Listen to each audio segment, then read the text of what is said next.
क्या आपने कभी सोचा है कि अमृता सिर्फ एक फैंटेसी है या फिर यह हमारी पुरानी कहानियों में छुपी हुई है? इंडियन माइथोलॉजी के हिसाब से 7 ऐसे लेजेंडरी फिगर्स हैं जिन्हें चिरंजीवी माना जाता है। ऐसे अमर लोग जो आज भी इस धरती पर चलते हैं, और उनकी कहानियां वे आपकी सोच से भी ज्यादा एपिक हैं। चलो अश्वत्थामा से शुरू करते हैं। वह द्रोणाचार्य का बेटा था, महाभारत में एक भयानक योद्धा, और वह अपनी अनस्टॉपेबल हिम्मत के लिए फेमस है। कहा जाता है कि उसे खुद भगवान शिव से अमरता का वरदान मिला था, लेकिन इसमें एक ट्विस्ट है।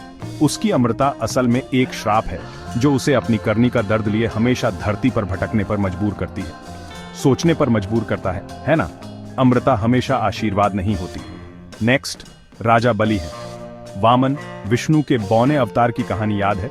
बलि एक पावरफुल राजा था जिसने न्याय और उदारता से राज किया। बलि की भक्ति को टेस्ट करने के बाद विष्णु ने उसे अंडरवर्ल्ड भेजा, लेकिन उसे अमरता दे दी। माना जाता है कि बलि हर साल ओणम के दौरान धरती पर लौटता है। ये एक ऐसा फेस्टिवल है जो आज भी बड़े उत्साह के साथ मनाया जाता है।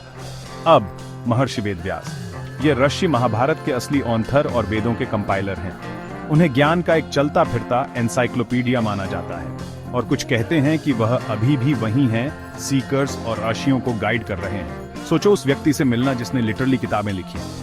फिर हनुमान हैं, भगवान राम के परम भक्त। वह सिर्फ हमारे कॉमिक्स में एक सुपर हीरो नहीं है, वह ताकत, वफादारी और निस्वार्थ सेवा का प्रतीक है। लेजेंड के अनुसार भगवान राम ने हनुमान को अनंत जीवन का आशीर्वाद दिया ताकि वह पीढ़ियों को इंस्पायर कर सकें, और ट्रस्ट मी, उनकी फैन फॉलोइंग अभी भी बहुत बड़ी है। विभीषण को मत भूलना, रावण का भाई। भले ही वह एक राक्षस था, धर्म के प्रति उसकी वफादारी ने उसे स्पेशल बना दिया। भगवान राम ने उसे लंका का राजा बनाकर रिवॉर्ड दिया, और आपने सही अंदाजा लगाया, उसे अमरता दी। वह इस बात का प्रूफ है कि सही चुनना कभी भी फैशन से बाहर नहीं होता। कृपाचार्य एक और नाम है जो आपने शायद सुना होगा।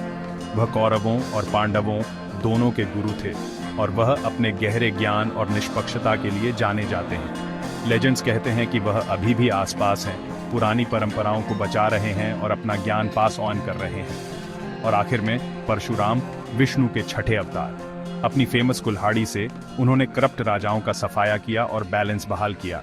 कहा जाता है कि वह अगले युग का इंतजार कर रहे हैं।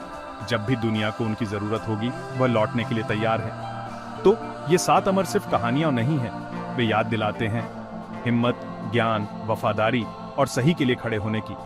अगली बार जब आप कोई मिथ पढ़ें या कोई फेस्टिवल मनाएं, याद रखें, लेजेंड्स कभी मरते नहीं। शायद यही हमारी माइथोलॉजी का असली जादू है। अगर आपको यह दिलचस्प लगा तो हमारी संस्कृति से और अमेजिंग कहानियों के लिए लाइक, शेयर और सब्सक्राइब करना ना भूलें।